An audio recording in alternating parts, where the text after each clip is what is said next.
எல்லோருக்கும் வணக்கம். இன்னைக்கு நம்ம வேல்மாரோட 32வது நாள் பாராயணம் முடிஞ்சிடுச்சு. விடியகாதலை பண்ணிட்டோம் 4:30 மணிக்கு.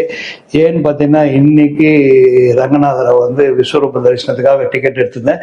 ஏற்கனவே பார்த்தீங்கன்னா 27ஆம் தேதி, கடந்த பிப்ரவரி மாதம் 27ஆம் தேதி விஸ்வரூப தரிசன டிக்கெட் எடுத்து போயிருந்தேன். பட் அன்னைக்கு என்னை பயங்கரமா சோதிச்சிட்டார் ரங்கநாதர். என்னன்னு பார்த்தீங்கன்னா, விடிய காலத்தில் நைட்டு வண்டிக்கு பெட்ரோல்லாம் போட்டுட்டு வண்டியை வச்சுட்டு படுக்கலான்னு போகும்போது தான் ஞாபகம் விஸ்வரூபம் ஆன்லைன் புக்கிங் டிக்கெட் எடுத்துன்னு வரல, ஆஃபீஸ்லேயே வச்சுட்டேன். ஆதார் கார்டு ஆஃபீஸ்லேயே இருக்கு.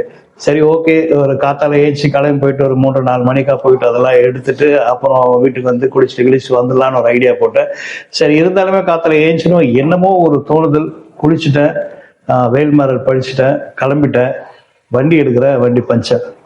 டியூப்லெஸ் தானே, கொஞ்சம் தூரம் போகலான்னு நினைச்சேன். பட் ஆனால் போக முடியல. வண்டி அங்கேயே ஓரமா நேரத்தில் ஒரு கேப் புக் பண்ணேன். அந்த கேப் வரான் 15-20 மினிட்ஸ் கழிச்சு கேப் வந்தான். கேப்ல ஏறி ஆஃபீஸுக்கு அதெல்லாம் எடுத்துட்டு திரும்பி நான் கோயிலுக்கு வரும்போது 5:20. சரி, ஓகேன்னு சொல்லிட்டு டக்குன்னு போயிட்டு செருப்பை கைட்டு வச்சுட்டு தரிசனம்லாம் பண்ணிட்டு வந்துட்டேன். எல்லாம் தரிசனம் எல்லாமே நல்லபடியா ஆச்சு. எல்லாம் பண்ணிட்டு வெளியில பார்க்குற செருப்பு யாரோ நோத்திட்டாங்க.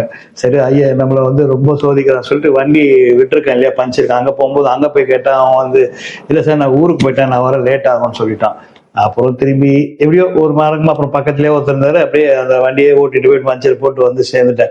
அன்னைக்கு ஒரே சோதனை மேலே சோதனையா. அப்போ நைட் இம்மீடியட்டா ஆஃபீஸ் போனோடனே புக் பண்ணது தான் இன்னைக்கு.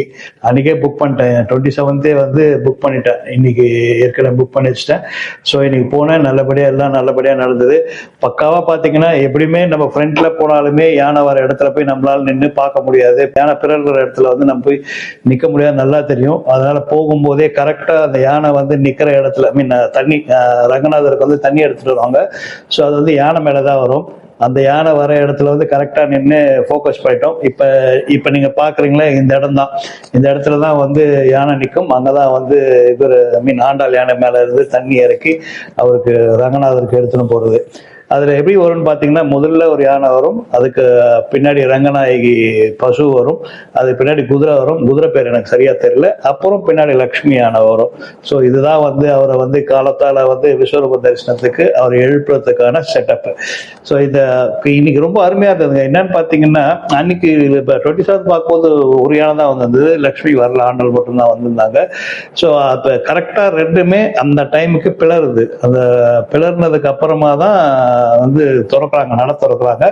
அதுக்கப்புறமா எல்லாமே வெளியில போயிடுது. ரொம்ப அருமையான தரிசனம். போன வாட்டி எப்படி என்ன சோதிச்சாலும் இந்த வாட்டி எந்த சோதனையுமே இல்லாம ரொம்ப நல்லா தரிசனம் இருந்தது. ரொம்ப நல்லா பார்த்தேன். முடிஞ்ச அளவுக்கு நானுமே உங்களுக்கு கோயிலை சுத்தி காமிக்கிறேன். வாங்க, கோயிலை சுத்தி பார்க்க போலாம்.